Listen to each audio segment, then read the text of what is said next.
ఓం అజ్ఞానతిమిరాంధస్య జ్ఞానాంజనశలాకయ చక్షుర్మీలితం యేన తస్మై శ్రీగురవే నమః. శ్రీచైతన్యమనోభీష్టం స్థాపితం యేన భూతలే స్వయం రూపకదా మహ్యం దదాతి స్వపదాంతికం. వందేహం శ్రీగురోన్ శ్రీయుతపదకమలం శ్రీగురూన్ వైష్ణవాంశ్చ శ్రీరూపం సాగ్రజాతం సహగణ రఘునాథాన్వితం తం సజీవం సాద్వైతం సావధూతం పరిజనసహితం కృష్ణచైతన్యదేవం శ్రీరాధాకృష్ణపాదాన్ సహగణ లలిత శ్రీవిశాఖాన్వితాంశ్చ. హే కృష్ణ కరుణా సింధు దీనబంధు జగత్పతే గోపేశ గోపికాకాంత రాధాకాంత నమోస్తుతే. తప్త కాంచన గౌరాంగీ రాధే బృందావనేశ్వరి వృషభానుసుతే దేవి ప్రణమామి హరిప్రియే. వాంఛాకల్పతరుభ్యశ్చ కృపా సింధుర్భయేవ చ పతితానాం పావనేభ్యో వైష్ణవేభ్యో నమో నమః. జయ శ్రీకృష్ణ చైతన్య ప్రభు నిత్యానంద శ్రీ అద్వైత గదాధర శ్రీవాత్సాది గౌరభక్త బృంద. హరే కృష్ణ కృష్ణ కృష్ణ హరే హరే హరే రామ రామ రామ హరే హరే. హరే కృష్ణ కృష్ణ కృష్ణ హరే హరే హరే రామ రామ రామ హరే హరే.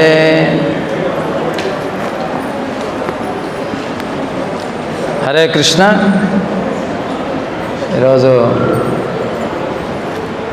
విశేష దినం. మనకి జన్మాష్టమి ఎట్లా ప్రధానమో రామనవమి కూడా మనకి ఈరోజు కొద్దిగా మనం క్లాసు రాముల వారి ఆవిర్భావం గురించి, రాముల వారి గుణగతాలు మనకి మన ఆచార్యులు రాముల వారిని మర్యాదా పురుషోత్తముడు, కృష్ణుణ్ణి లీలా పురుషోత్తముడు. మన రాముల వారి గురించి మనం ఎంత విన్నా కూడా ఆయన గుణగతాలు అవి మనకి ఎంతో ఆదర్శంగా మన జీవితాన్ని మనం అనుక్షణం రామాయణాన్ని మనం ఫాలో అయినట్లయితే మనం దాని నుంచి పూర్తి జీవితాన్ని మనం చక్కదిద్దుకునే పద్ధతిలో మనం పుట్టుకతోటే మనం అన్ని అవలక్షణాలతోనే పుడతాం. నేను చెప్పేది మానసికంగా అవలక్షణాలు అంటే కుంటోళ్ళ గుడ్డోళ్ళలాగా కాదు. నిజానికి మనసుకి కుంటి గుడ్డి ఇవన్నీ ఉన్నాయి. మనకి మనసు స్వచ్ఛంగా లేదు. కానీ మనం జీవితంలో ప్రయత్నం చేసుకుంటే మనస్సుని మనం సరిచేసుకుని మనల్ని మనం తీర్చిదిద్దుకోవచ్చు. దానికోసం రామాయణం ప్రారంభంలో ఆయన వాల్మీకి ఆయనకు ఒక డౌటు, ఈ ప్రపంచంలో ఈ రోజుల్లో కూడా అన్ని ఉత్తమ గుణాలు ఉన్నటువంటి ఈ మూడు లోకాల్లో కూడా తనకంటే శక్తివంతుడు లేనటువంటి, తనకంటే దివ్యమైనటువంటి గుణాలు అంతకంటే మించినటువంటి వాళ్ళు లేనటువంటి ఈ ముల్లోకాల్లో అందరికంటే కూడా ఆకర్షణీయమైనటువంటి, ఎవరిని ఆశ్రయం పొందిన తర్వాత ఈ ముల్లోకాల్లో ఎవరు కూడా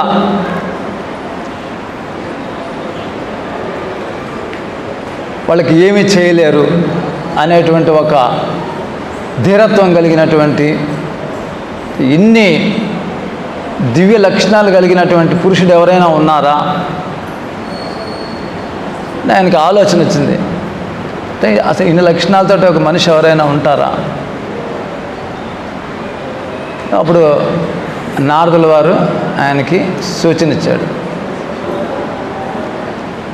ఎస్, ఉన్నారు. ఇప్పుడు కూడా ఆయన రామ అవతారం, భగవంతుడు రామ అవతారంలో వచ్చున్నారు.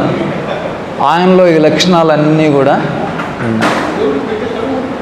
అప్పుడు ఆయన చరిత్రని వాల్మీకి ఎంతో శ్రద్ధతోటే మనకి రామాయణం రూపంలో, అందుకే మనం రామాయణం ఎంత చదువుతూ ఉంటే రామాయణంలో ఉండేదంతా కూడా దుఃఖం, కానీ రామాయణం దివ్యం.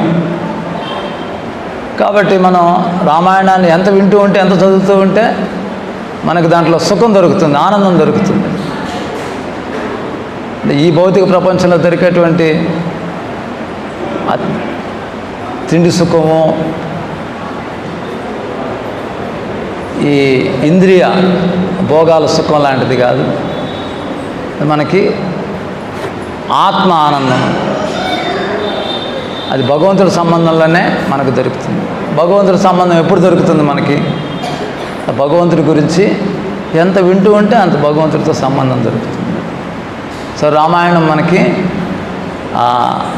మళ్ళా ఒకసారి కాదు, భగవద్గీత కానీ, భాగవతం కానీ, రామాయణం కానీ, ఇవన్నీ కూడా మళ్ళా ఎన్నోసార్లు మనం ఇప్పుడు ఏ విధంగా మనం జపం చేస్తున్నాం, హరే కృష్ణ మంత్రమే, కానీ మనం మళ్ళా రిపీట్గా చేస్తాం. అదే మంత్రం, అదే శబ్దాలు, హరే కృష్ణ కృష్ణ కృష్ణ హరే హరే, హరే రామ రామ హరే హరే, అదే శబ్దాలు. కానీ మనం మళ్ళా రిపీట్ చేస్తూ ఉంటే దాంట్లో మన హృదయం కల్మషం పోతున్న కొద్దీ మనకు దాంట్లో ఆనందం దొరుకుతుంది. అట్లాగే మనకి రామాయణం కానీ, భగవద్గీత కానీ, భాగవతం కానీ, చైతన్య చరితామృతం కానీ, లేక దాన్ని అమృతం, గీతామృతం, భాగవతామృతం, అట్లాగా మనకి ఎంతో ఆనందం దాంట్లో దొరుకుతుంది. ప్లస్ మన జీవితాన్ని మనం సార్థకం చేసుకోగలుగుతాం. మనం రాముల వారి గురించి ఎంత ఎక్కువ వింటూ ఉంటే అంత మనకి కొంతమంది మనకి కొద్దిగా మన శాస్త్రాలలోకి వెళ్తున్నప్పుడు ఇదంతా నిజమేనా, ఇది జరిగి ఉంటుందా, కొంతమందికి ప్రశ్నలు వస్తుంటాయి. అంతా కూడా 100కి 200% పర్ఫెక్ట్గా జరిగినటువంటి వ్యవహారం రామాయణం అంతా కూడా. మరి భగవంతుడు ఈ భౌతిక ప్రపంచంలో ఆయన ఒక స్త్రీ కోసం ఆయన దుఃఖపడడం ఏమిటి? భగవంతుడు అందరికీ ఆనందం ఇచ్చేటువంటి వాడు కదా. భగవంతుడే ఈ భౌతిక ప్రపంచంలో ఆయన దుఃఖపడుతూ ఆయన తిరుగుతూ ఉన్నట్లయితే మనం దాన్ని ఆదర్శంగా ఎట్లా తీసుకోవాలా? ప్రభుపాలు వారు కామెంట్ చేశారు, ఒక రాముల వారు ఒక మామూలు వ్యక్తిగా ఎందుకు రావాల్సి వచ్చింది, వచ్చి కూడా ఆయన ప్రవర్తన ద్వారా ఏం బోధిస్తున్నాడు? నిజానికి రావణాసురుడు కోరిక కాబట్టి రావణాసురుడు ఆయనతో అంటే ఆయన బలం మీద ఆయన కాన్ఫిడెన్స్, ఈ ప్రపంచంలో మానవులు నన్నేం చేయగలుగుతారు, దేవతలు వాళ్ళే నేను చూసి గడగడలాడిపోతున్నారు, ముల్లోకాల్లో నాకు ఎదురు నిలబడేటువంటి వాళ్ళు లేరు, మానవులు నన్నేం చేయగలుగుతారు? కాబట్టి ఆయన్ని మానవుడిగా ఉండి మనిషి రూపంలో ఆయన్ని చంపాలి. కాబట్టి ఒక మామూలు క్షత్రియ వ్యక్తిగా రాముల వారు ఆయన అవతరించాల్సి వచ్చింది. తద్వారా మనకు బోధిస్తూ ఉన్నారు, ఇప్పుడు సీతమ్మ వారు, ఆయనకి సీతమ్మ వారి మీద అటాచ్మెంట్, ఆమె మీద ఉన్నటువంటి వ్యామోహంతో ఆమెను వదిలిపెట్టలేక ఆమె కోసం అడవులంతా తిరుగుతూ ఆమె కోసం లంక దాకా పోయి రావణాసుడితో యుద్ధాలు చేసి ఎంతో దుఃఖం అనుభవించి ప్రయాసపడి ఇదంతా కూడా ఎందుకు చేయవలసి వచ్చింది? ప్రభుపాలు వారు చెప్తున్నారు. రాములు వారు అనుకుంటే ఆయన లక్షల సీతమ్మ వారులని ఆయన అట్లా సృష్టి చేయగలుగుతారు. ఆయన సీతమ్మ వారి వెంట ఒక పురుషుడు, మామూలు స్త్రీ వెనుక పడినట్లుగా ఆయన వెంట పడాల్సినటువంటి అవసరం లేదు. ఒక స్త్రీ కోసం ఒక పురుషుడు దుఃఖపడినట్టుగా ఆయన దుఃఖపడాల్సిన అవసరం లేదు. కానీ మనకు చూపిస్తూ ఉన్నాడు, ఈ ప్రపంచంలో ఎవరైనా సరే మనకి దుఃఖం అనేటువంటిది ఎక్కడ స్టార్ట్ అవుతుంది? స్త్రీకి పురుషుడి నుంచి స్టార్ట్ అవుతుంది, పురుషుడికి స్త్రీ నుంచి స్టార్ట్ అవుతుంది దుఃఖం. అక్కడి నుంచి మనం మాయలో ఇరుక్కుపోవడం ఎక్కువ అయిపోతుంది. అంతే కదా. మనకి నిజానికి ఈ భౌతిక ప్రపంచంలో ఎవరైనా కూడా పరీక్ష చేసుకున్నట్లయితే మనం ఎంత రిలాక్స్ కావాలా? మన జీవితంలో మొదట మనం ఒక్కళ్ళే ఉంటున్నాం, చాలా టెన్షన్గా ఉంటుంది. మనం ఇంకొకరు జీవితంలోకి తోడైనట్లయితే మనకి ఎంత రిలాక్స్ కావాలంటే ఇంకిద్దరు తోడైనట్లయితే ఇంకా రిలాక్స్ కావాలా? పని షేర్ చేసుకోవాలా, లేకుంటే భావాలు షేర్ చేసుకోవాలా, లేకుంటే మనకి ఇంకా కూడా మనం తేలికైపోవాలా మానసికంగా కానీ అన్ని విధాల. కానీ ఎవరైనా గుండెల మీద చేసుకొని చెప్పగలుగుతారా? జీవితంలో ముందే రిలాక్స్డ్గా ఉన్నారా, వివాహం అయిన తర్వాత రిలాక్స్డ్గా ఉన్నారా? కాబట్టి ఎవరు గట్టిగా చెప్పలేరు మేము ఇప్పుడు బాగా రిలాక్స్డ్గా ఉన్నాం స్వామి, మేము చాలా హ్యాపీగా చాలా ఆనందంగా ఉన్నాం. ఎవరు కూడా అంత ముందుకు వచ్చి ధైర్యంగా చెప్పలేరు. అందుకే రాను మనకి జీవితంలో భౌతిక ప్రపంచంలో వ్యక్తులతో కానీ వస్తువులతో కానీ మిగతా దేంతో అయినా సరే మనం ఎంత అటాచ్మెంట్ పెట్టుకుంటామో అంత దుఃఖం మనకి వెంటాడుతుంది. కేవలం ఒక్క స్త్రీ సీతమ్మ వారితోటే రాములు వారు ఆయన ఆ అటాచ్మెంట్ ఎంత దుఃఖానికి దారితీస్తుంది. జస్ట్ జనరల్ పబ్లిక్, జన సమాజం కోసం వాళ్ళకు చూపించేదానికోసం, నువ్వు ఈ ప్రపంచాన్ని ముక్తి పొందేదానికోసం ఎంత భగవద్గీతలో చెప్పబడింది కదా, కేవలైరింద్రియైరపి, యోగి అయినటువంటి వాడు కేవలం ఇంద్రియ శుద్ధి కోసమే, కేవలం మనశ్శుద్ధి కోసమే ఈ ప్రపంచంలో పనుల్ని ఎంచుకుంటాడు. ఈ భౌతిక ప్రపంచంలో మాయలో ఇరుక్కుపోయేటట్టు కాకుండా ఈ మాయ నుంచి బయటపడేటట్లుగా ఆయన ఈ భౌతిక ప్రపంచంలో మన పనులు ఎంచుకోవడం కానీ, మన ప్రవర్తన కానీ, మన రోజువారీ జీవన విధానం కానీ ఇవన్నీ కూడా ఉంటాయి. కాబట్టి ఎన్నో మనం రామాయణం నుంచి, అందుకే భరతుడు రాముల వారిని మళ్ళా తిరిగి అయోధ్యకి తీసుకొచ్చేదానికి, ఆయన ఆహ్వానించేదానికి వెళ్తాడు. అప్పుడు భరతుడికి ఆయన మంచి చెడ్డ మాట్లాడుతూ భరతుడితోటే రాముల వారు అడుగుతారు, ఆయనకు ఉపదేశం ఇస్తాడు. నువ్వు వేల మంది అజ్ఞానులతో ఉండడం కంటే కూడా ఒక్క తత్వం తెలిసినటువంటి, ఒక జ్ఞానం పొందినటువంటి ఒక్క వ్యక్తితో నువ్వు స్నేహం చేసినా కూడా చాలు, అది నీకెంతో మేలు చేస్తుంది. ఈ వేల మంది వ్యక్తులు నువ్వు చుట్టూరు పెట్టుకొని ఉన్నా కూడా దానివల్ల నీకు ఉపయోగం లేదు. ఈ విధంగా మనం చెప్తున్నది కూడా జీవితంలో మనం వెతికి పట్టుకోవాల్సినటువంటిది సరైనటువంటి మనకి భగవంతుని ఎలా పొందాలో మనల్ని నడిపించగలిగినటువంటి ఒక వ్యక్తి కోసం మనం ప్రయత్నం చేయాలి. కాబట్టి మనం రామాయణం నుంచి ఇంకా ఎన్నో విషయాలు ఒకటనే కాదు, మన ఎప్పటికప్పుడు ఎక్కడికక్కడ ప్రతి క్యారెక్టర్లో కూడా మనకి ఈ క్యారెక్టర్ నుంచి మనం ఏమి నేర్చుకోవచ్చు. బాల్యం నుంచి కూడా రాముల వారి లక్షణాలను మనం గమనించినట్లయితే, ఆయన ఇంత వయసులో విశ్వామిత్రుడు ఆయన్ని తాటకం చంపేదానికి దశరథుల పర్మిషన్ అడుగుతాడు. అంత పెద్ద రాక్షసులను చంపాలంటే ఇప్పుడున్న కాలంలో ఎవరూ లేరు, మీ పిల్లలు మాత్రమే దీనికి సమర్థులు, కాబట్టి రామలక్ష్మణులను నాతో పంపించమంటాడు.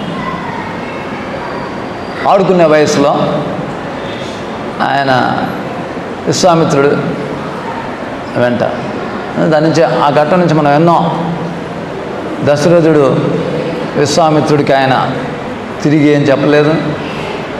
అంటే ఒక సాధువుల యొక్క కోరికని ఏ విధంగా రాజులు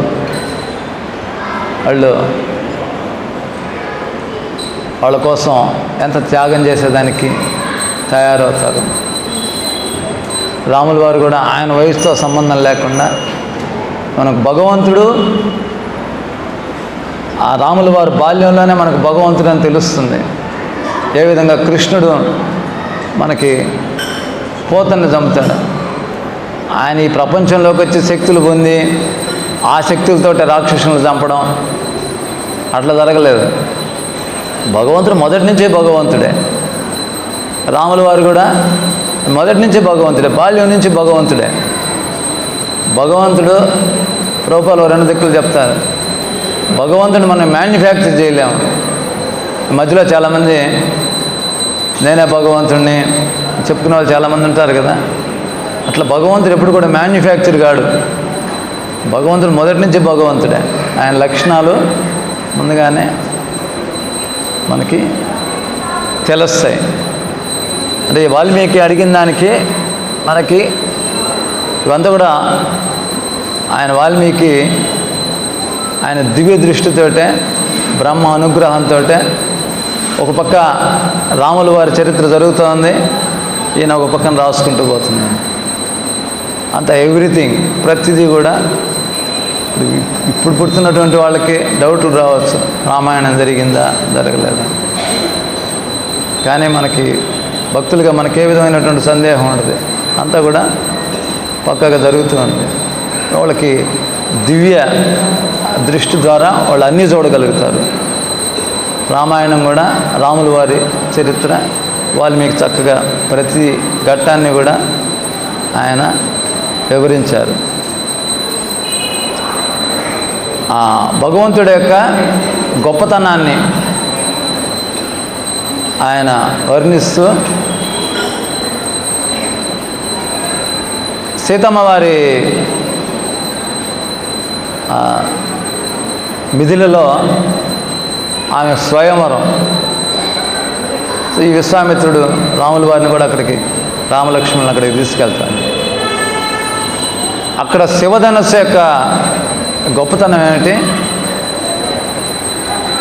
అది చాలా పురాతనమైనటువంటిది. కానీ అది 500 మంది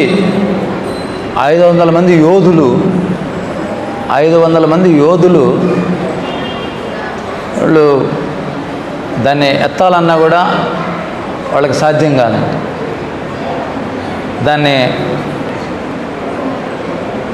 ఆ సభా మధ్యలోకి తీసుకురావాలని అంటే ఎన్నో బళ్ళు, 8 చక్రాలు 10 చక్రాలు ఉండేటువంటి బళ్ళ మీద దాన్ని తీసుకురావాలి. దాన్ని ఎత్తేవాళ్ళు లేరు.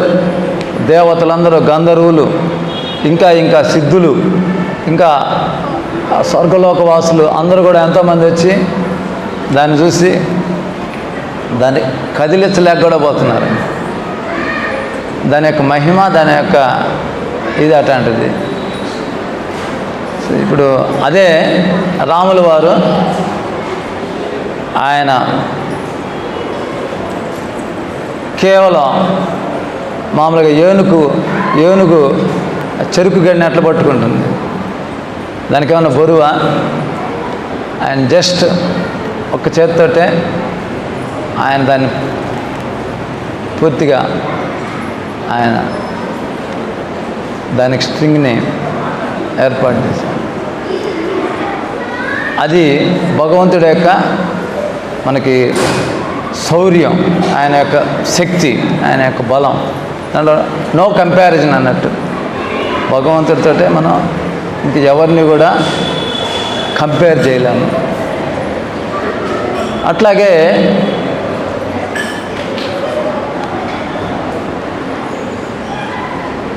రాముల వారు ఆయనకి కైకేయి ఆయన కోరికలు ఉన్నాయి కదా, దశరథుడిని ఆమె 2 కోరికలు. ఆయన రాముల వారు రాజ్యం వదిలిపెట్టాలా, అరణ్యవాసం 14 ఏళ్ళు చేయాలా, భరతుడికి పట్టాభిషేకం చేయాలి. తెల్లారితే రాముల వారి పట్టాభిషేకం ఎవరైనా మనం ఊహించగలమా? ఒక రాజ్య అభిషేకానికి, పట్టాభిషేకానికి తయారైనటువంటి రాజు తెల్లారి పొద్దున్నే పూర్తిగా రివర్స్ 180 డిగ్రీలు ఆపోజిట్ అరణ్యవాసం, మొత్తం సన్యాసిలాగా. అక్కడ ఆ సందర్భంలో చెప్తారంటే ఒక స్త్రీ లక్షణాలు చెప్పుకుంటూ వస్తూ ఆయన కైకేయి, ఆయన కేకయ్య తండ్రి పేరు, ఆయన కైకేయిని అడుగుతాడు, మీ అమ్మ కూడా ఒకసారి, అంటే జనరల్గా టెండెన్సీ ఎట్లా ఉంటుంది అనేది. ఈయనకి పక్షులు మాట్లాడుకుంటే ఆ భాష అర్థమవుతుందంటే కేకయ్య అంటే కైకేయి తండ్రికి. ఒకసారి ఏదో 2 పక్షులు మాట్లాడుకుంటూ ఉంటే ఆయన వాటిని ఆ మాటలు ఈయనకు అర్థమయ్యి ఆయన నవ్వుకున్నాడు.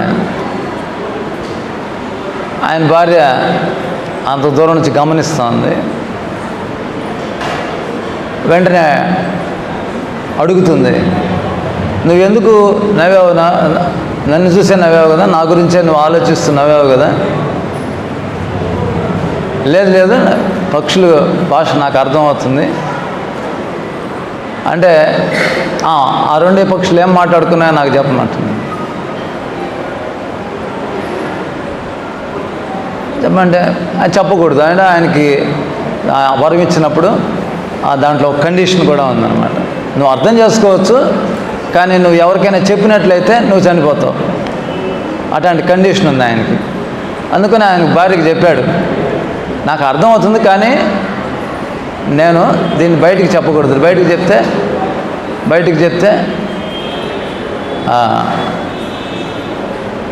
నా ప్రాణానికి ముప్పు వస్తుంది.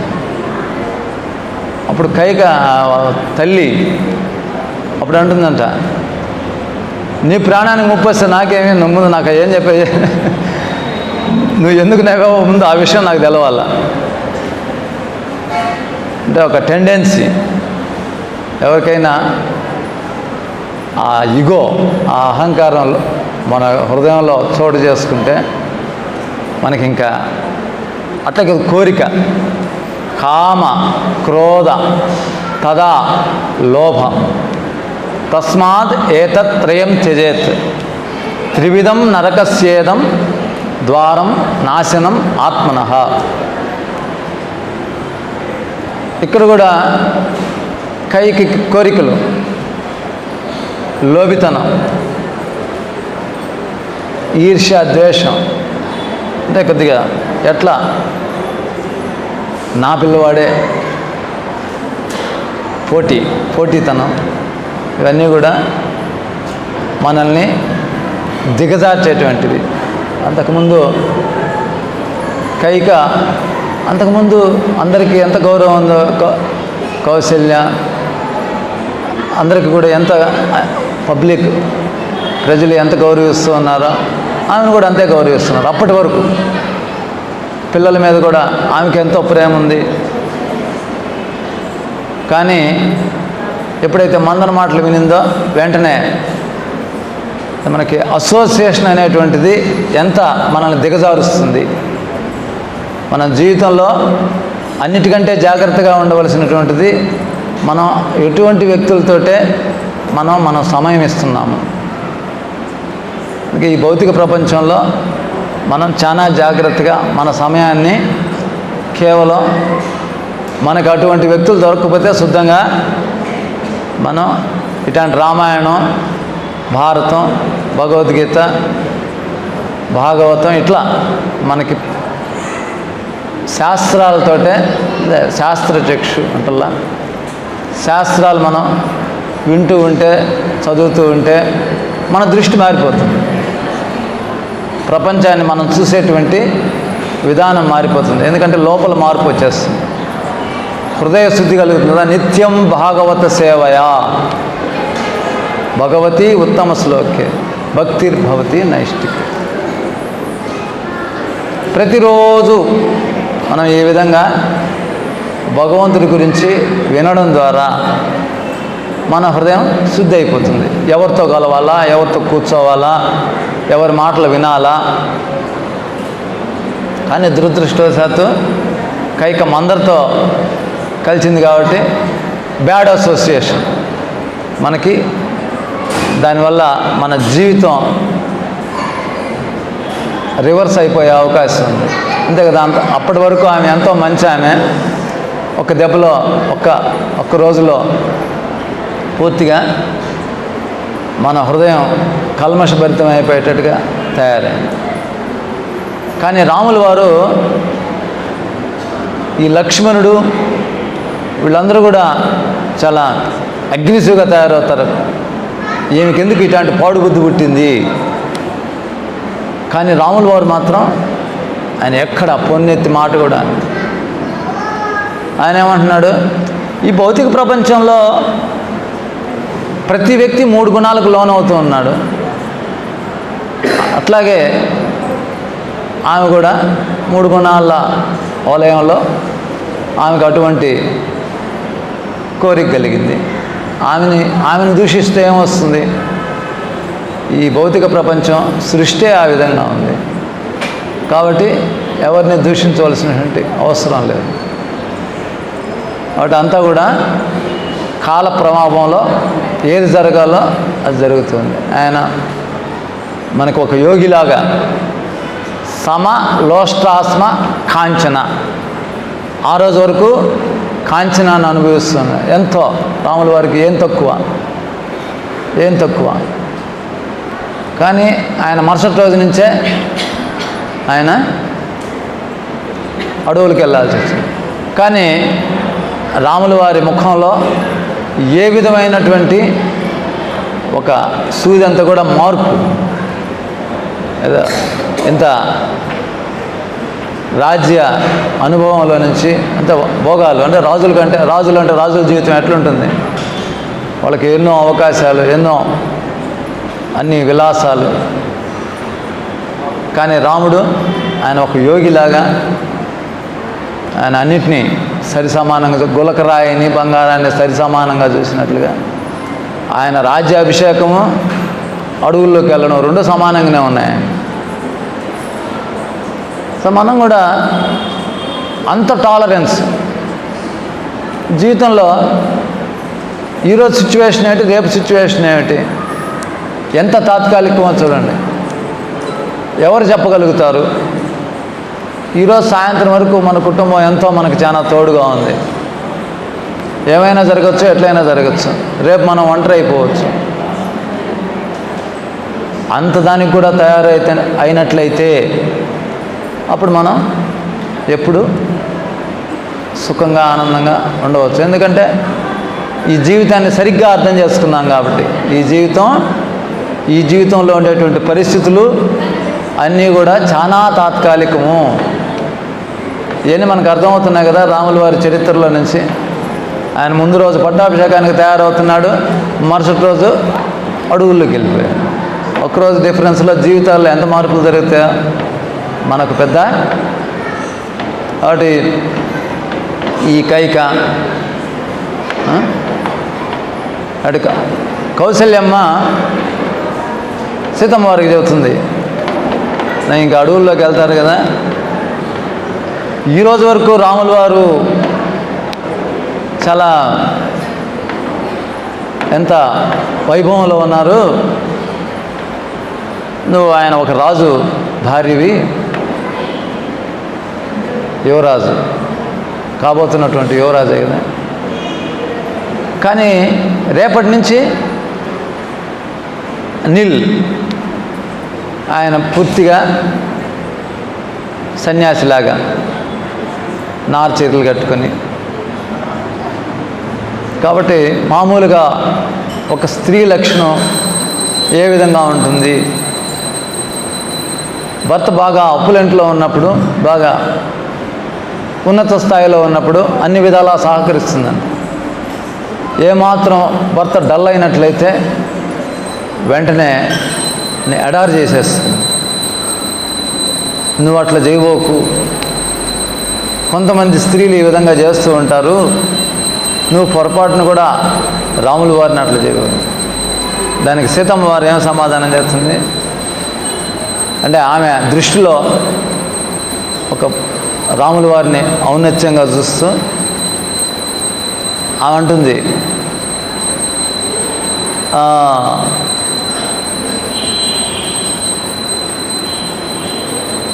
చక్రాలు లేకుండా బండి నడుస్తుందా? అంతే కదా. కాబట్టి ఒక స్త్రీకి జీవితంలో పురుషులు ఆ విధంగా చక్రాలు లేకుండా బండి నడవలేదు. బండి ఉంటుంది కానీ చక్రాలు లేకపోతే. అదేవిధంగా ఈ తీగలు లేకుండా వీణ మోగుతుందా? వీణ ఉండొచ్చు, కానీ దాని నుంచి శబ్దం రావాలంటే దాన్ని వాయించేటువంటి తీగ ఉండాలి. అట్లా ఒక స్త్రీ జీవితంలో ఏది పొందాలన్నా కూడా మనకి ఒక పురుషుడి యొక్క ప్రొటెక్షన్. ప్రభుపాలు వారు మళ్ళా చెప్తారు, స్త్రీ ఒంటరిగా ఉండజాలదు. సో రాముల వారి చరిత్ర నుంచి ఈ విషయం కూడా తెలుసుకునేదానికంటాం. అంటే ప్రపంచంలో ఉండేటువంటి పురుషులు తన దగ్గరకు వచ్చినటువంటి స్త్రీకి ఎటువంటి ప్రొటెక్షన్ ఇవ్వాలా, ఆమె కోసం ఏ విధమైనటువంటి డెడికేషన్ కావాలా, ఇది కూడా రాముల వారి క్యారెక్టర్ల నుంచి తీసుకోవాలి. అంటే ఎన్ని మనం జాగ్రత్తగా గమనిస్తూ పోయినట్లయితే మనకి రామాయణం నుంచి ఎన్ని నేర్చుకోవచ్చు.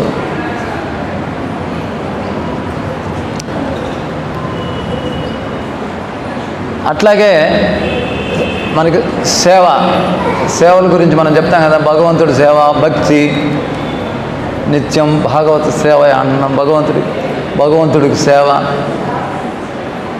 అది ఏ విధమైనటువంటి త్యాగబుద్ధితోటే ఉండాల. ఇప్పుడు మనకి వీళ్ళు అరణ్యంలోకి ఎంటర్ అయిన తర్వాత రాత్రి అవుతుంది. ఒకరోజు సాయంత్రం రాముడు, లక్ష్మణుడు, సీతాదేవి, సుమంత్ర అయోధ్య శివార్లలో గంగానది ఒడ్డు దాటుతారు. అప్పుడే అక్కడ రాత్రి ఒక చెట్టు కింద నిద్రించాల్సి వస్తుంది. సో ఇద్దరున్నారు. సుమంత్ర అంటే ఎప్పటి నుంచో రాముల వారికి ఎంతో సన్నిహితమైనటువంటి ఆయన. లక్ష్మణుడు ఉన్నారు. సో సుమంత్ర లక్ష్మణుడిని, నువ్వు కొద్దిసేపు విశ్రాంతి తీసుకో, నేను కాపలా కాస్తూ ఉంటాను. సో లక్ష్మణుడు,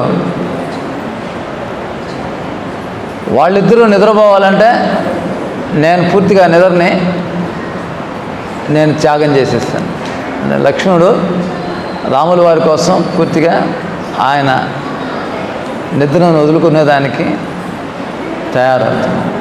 అంటే మనం భగవంతుడి యొక్క ఆనందం కోసం, భగవంతుడి యొక్క సంతోషం కోసం మనం దేనికైనా కూడా తయారు కావాలి. జీవితంలో ఏది వదిలిపెట్టేదానికి కూడా మనం ఉత్తర రామాయణంలోనే మనం హనుమంతుల వారి ఆ డెడికేషన్ ఏమిటి ఆయన లక్ష్మణ్ వారి గురించి చెప్పాల్సిన అవసరం లేదు. ఆయన జీవితం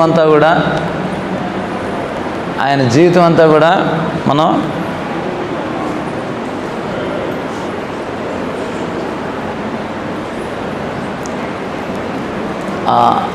అంత సేవాభావాన్ని మనం గమనిస్తాం లక్ష్మణ్ వారి జీవితంలో. తర్వాత రాముల వారు ఆయన ఈ అరణ్యంలో వేరు వేరు ఆశ్రమాలకు వెళ్తూ, శబరి మనకి అంత తెలిసిందే కదా, శబరి ఆశ్రమానికి కూడా ఆయన వెళ్ళడం జరుగుతుంది. శబరి ఎటువంటి భక్తురాలు, ఆమె ఎంత భగవంతుడి కోసం ఎంత ఆమె దాన్ని ఏమంటారు, ఆతురత లేదా ఎదురు చూడడం. జీవితంలో ఎటువంటి భక్తులకి ఆయన ఎవరో అన్నారంట, భగవంతుడు కనిపించలేదు అని అంటారు. మనం ఒళ్ళంతా కళ్ళు వేసుకొని కానీ మనం పరీక్ష చేసినట్లయితే భగవంతుడు ఎందుకు కనిపించడు అంటే అంత భగవంతుడిని పొందాలా అనేటువంటి కోరిక ఉన్నట్లయితే అని దాని అర్థం. ఒళ్ళంతా కళ్ళు వేసుకుని మనం భగవంతుడి కోసం మనం ప్రయత్నం చేసినట్లయితే భగవంతుడు ఎందుకు కనిపించడు. అట్లాగే శబరి ఆమె ఉంటున్నటువంటి ఆశ్రమం వాళ్ళ ఆచార్యులు వాళ్ళందరూ కూడా ఋషులు, అక్కడ ఉన్నటువంటి మునులు ఋషులందరూ కూడా ఆమెకు చెప్పారు, ఈ మార్గంలో రాముల వారు వస్తారు. వాళ్ళందరూ కూడా ఈ భౌతిక ప్రపంచాన్ని వదిలిపెట్టి వెళ్ళిపోయారు. వెళ్తూ ఆమెకి చెప్పేలారు, నువ్వు ఆయన వచ్చేంత వరకు ఉండి ఆయనకి సేవలు అందించి ఆ తర్వాత నువ్వు రా. శబరి వెయిట్ చేస్తూ ఉంది, ప్రతిరోజు వెయిట్ చేస్తుంది. రాముల వారు ఈరోజు వస్తాడా, ఏ రోజుకి ఆ రోజు అంతా శుభ్రం చేస్తుంది. ఇక్కడికి వచ్చి రాముల వారు కూర్చుంటాడు, రాముల వారు ఇక్కడ కూర్చుంటే ఆయనకి ఇది ఇవ్వాలా, ఏ రోజుకి ఆ రోజు మళ్ళా అంతా భగవంతుడి కోసం ఎదురు చూస్తుంది. ఒకానొక రోజు రాముల వారు రానే వస్తారు. ఆమె అడుగుతుంది, మీరు మీ దర్శనం కోసమే నేను వెయిట్ చేస్తూ ఉన్నాను. మనం ఈ భౌతిక ప్రపంచంలో మన జీవన విధానం కూడా ఆ విధమైనటువంటి ఆదర్శంగా, శబరి జీవితాన్ని ఆదర్శంగా పెట్టుకొని జీవితంలో ఒకటే ఒక గోల్, ఒకటే ఒక గమ్యం. మనం ఒకానొక రోజు భగవంతుడిని పొందాలా, దానికి ఏం చేయాలా? ఏమైనా కానీ జీవితంలో ఎన్ని ఒడిదుడుకులు రాని గోల్ మారకూడదు. జీవితానికి లైఫ్ గోల్ ఒకటే, అంతేనా? లైఫ్ గోల్ ఒకటే. సర్వధర్మాన్ పరిత్యజ్య మాం ఏకం శరణం వ్రజ. భగవంతుని శరణాగతి పొంది తిరిగి మళ్ళా భగవంతుడి ధామానికి వెళ్ళిపోవడమే. అక్కడ శబరి అంటుంది, నేను ఇన్ని రోజులు బతికున్నాను అని అంటే కేవలం మీ దర్శనం కోసమే, అంతే, ఇంక వేరే పనేమీ లేదు నాకు. ఈరోజు మీరు పర్మిషన్ ఇచ్చినట్లయితే మీరు బాగా గుర్తుపెట్టుకోవాలి, శబరి స్త్రీ, ముసలా శబరి స్త్రీ ఆమెమి పెద్ద యోగాసనాలు అభ్యసించి పెద్ద ఋషిలాగా అట్లా కాదు, స్త్రీ, మామూలు స్త్రీ. ఆమె రాముల వారిని మీరు అనుమతి ఇచ్చినట్లయితే నేను మీ కళ్ళ ముందే నేను నా శరీరాన్ని వదిలిపెట్టి వెళ్ళిపోతాను. ఆమె శరీరానికి ఆమె అగ్నిగుండం తయారు చేసుకుంది. ఒక భక్తురాలకి మిగతా విద్యలు ఏమి నేర్చుకోవాల్సిన అవసరం లేదు, ఆటోమేటిక్ అన్నీ కూడా. ఆమె శరీరాన్ని ఆమె అగ్నిగుండంలో దానం చేసి చిన్నగా ఎంతోమంది దేవతలు వీళ్ళందరూ కూడా పుష్పాలు చల్లుతూ ఉంటే ఆమె ముక్తి పొందింది. 8:45 రెడీ అవుతుంది వాడు, 8:45.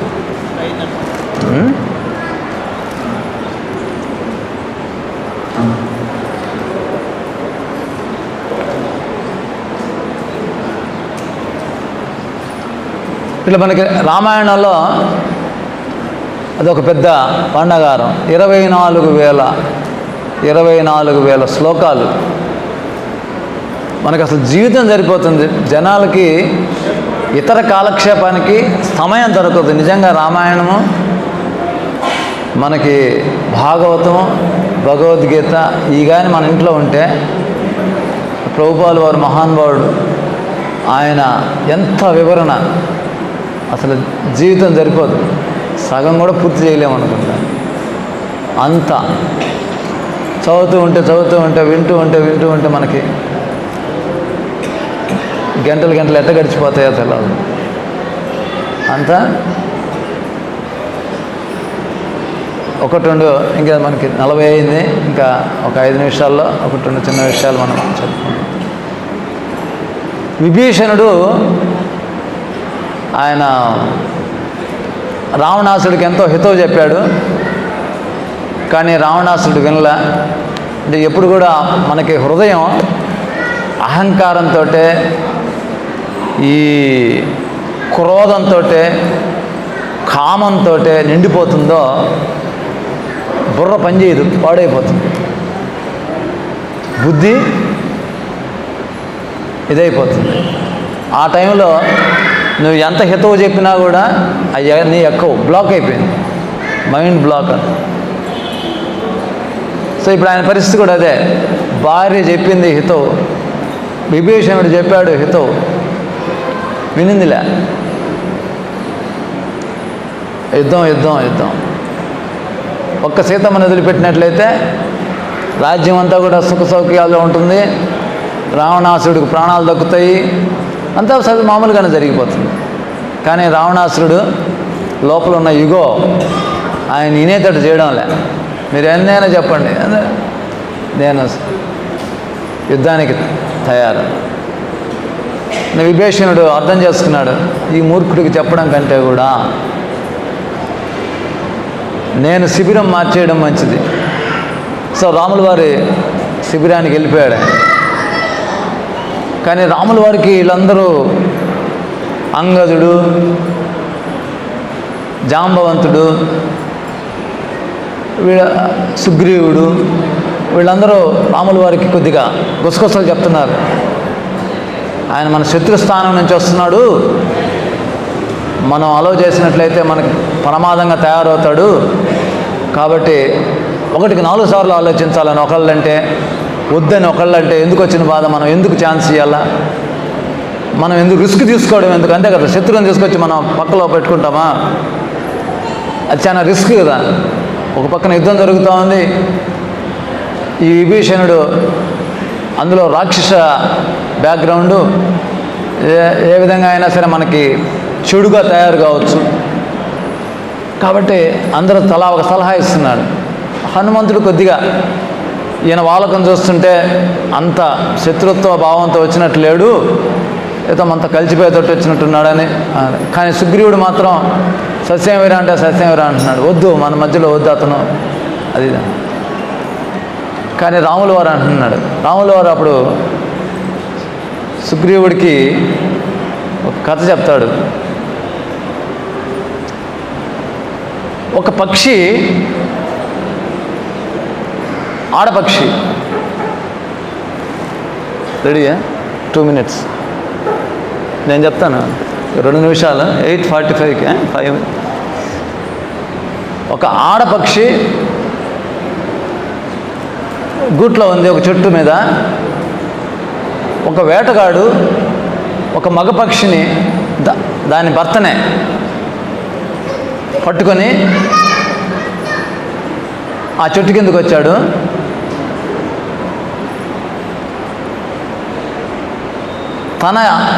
తను నివసిస్తున్నటువంటి స్థానానికి వచ్చాడు కాబట్టి అతనికి ఆతిథ్యంగా, ఆ వేటగాడికి ఆతిథ్యంగా ఆ ఆడపక్షి తన శరీరం యొక్క కండరాలనే త్యాగం చేసింది. అంటే దాని నుంచి మన శత్రువు, అంటే వేటగాడు శత్రువే కదా, పక్షికి వేటగాడు శత్రువు కదా. పైగా ఆ వేటగాడు ఎవరిని పట్టుకొని వచ్చాడు? ఆమె భర్తనే పట్టుకొని వచ్చిన్నాడు. అయినా కూడా ఆమె ఏమాత్రం ఆ వేటగాడిలో శత్రుత్వాన్ని చూడకుండా కేవలం ధర్మం, నేనుంటున్నటువంటి ఆశ్రయానికి వచ్చాడు కాబట్టి నేను ఇతనికి ఆతిథ్యం ఇవ్వాలి, ఇతని ఆకలి నేను తీర్చాలి అని చెప్పి తను వేటగాడికి ఆహారంగా తయారవుతుంది. నేను ఒక ప్రిన్సిపల్ పెట్టుకున్నాను. ఎవరు? రాములు వారు అంటున్నారు, ఎవరైనా సరే ఈ ముల్లోకాల్లో ఎవరైనా నా దగ్గరకు వచ్చి నేను మీ వాడిని, నాకు మీ ఆశ్రయం కావాలి అని ఎవరైనా సరే, ఈవెన్ రావణుడు కూడా ఈరోజు వచ్చి కానీ నేను నీకు శరణాగతి పొందుతున్నానని ఒక్క మాట అంటే, ఇప్పటి వరకు మేము పడినటువంటి ఈ ప్రయాస అంతా కూడా ఏమి గుర్తుంచుకోకుండా ఫర్గివ్నెస్, క్షమించేసి వదిలేస్తాం.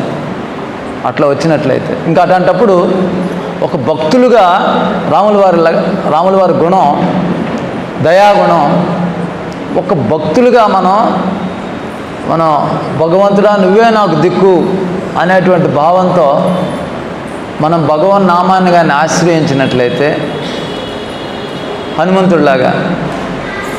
హనుమంతుడు కేవలం రాముల వారికి అంత ఫేవర్గా ఎట్లా తయారయ్యాడు?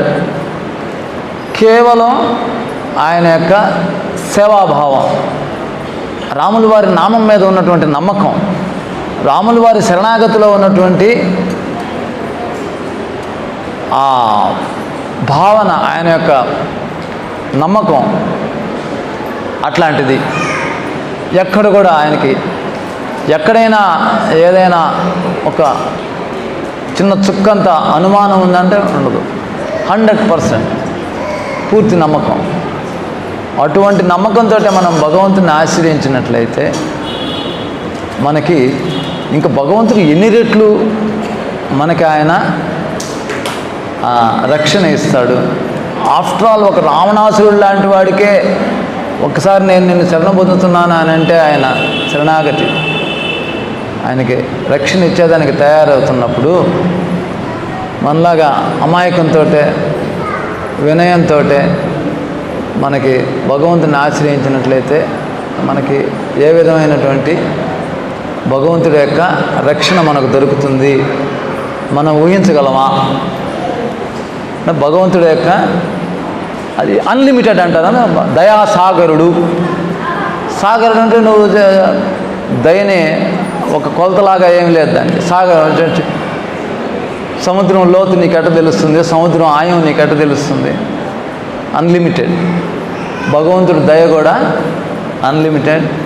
సో ఈరోజు రామనవమి మనకి భగవంతుడి గురించి మనం ఈ విధంగా చెప్పుకునేదానికి, భగవంతుడి యొక్క దయ వినేదానికి కానీ చెప్పుకునేదానికి కానీ మనకు అర్హత లేకపోయినా కూడా భగవంతుడు అవకాశాలు ఇస్తూ ఉంటాడు. మనం దాన్ని ఎంతో భాగ్యంగా భావించి ఇంకా నెక్స్ట్ వాట్ ఈజ్ నెక్స్ట్, మనం ఏం వింటున్నాం, ఏం చేయాలా అంతే కదా. భగవంతుడు ఈ వినే అవకాశాన్ని ఎందుకు ఇస్తాడో తెలుసా? మన జీవితంలో మార్పు వినడం వల్ల, దాన్ని అనుసరించడం వల్ల. అంతే కదా. ఇది వినేది ఇక్కడ ఎంటర్ అయ్యి ఇక్కడికి పోవాలా, ఇక్కడ ఎంటర్ అయ్యి అట్లా వెళ్ళిపోకూడదు అన్నమాట. కాబట్టి ఇక్కడ ఎంటర్ అయ్యి ఇక్కడికి పోతే ఆ ప్రాసెస్ సక్సెస్ అవుతుంది. హరే కృష్ణ హరే కృష్ణ కృష్ణ కృష్ణ హరే హరే, హరే రామ హరే రామ రామ రామ హరే హరే. ఇది హారతి ఉంటుంది, నిలబడి కీర్తన, తర్వాత పుష్పాంజలి, తర్వాత కింద అందరికీ ప్రసాదం. హరే కృష్ణ. జై శ్రీల ప్రభుపాదికి.